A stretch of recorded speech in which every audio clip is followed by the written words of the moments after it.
Now I want to offer you a TikTok ad strategy for big growth of your overall account.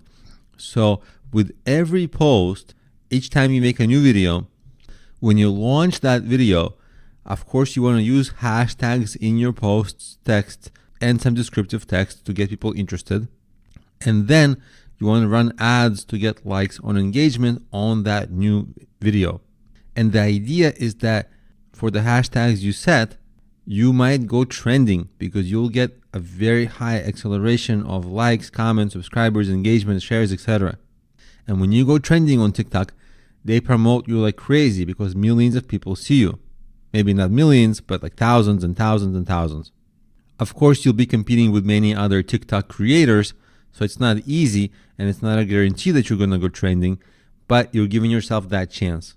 And your chances increase each time you release a video because you have more followers and more subscribers and more activity each time.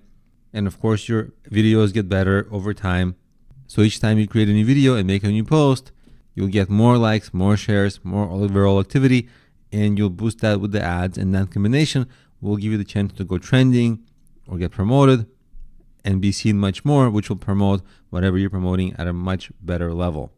So that's the goal. That's the major goal of doing this, is not so that you can get incrementally more followers, but so that you can eventually go trending even.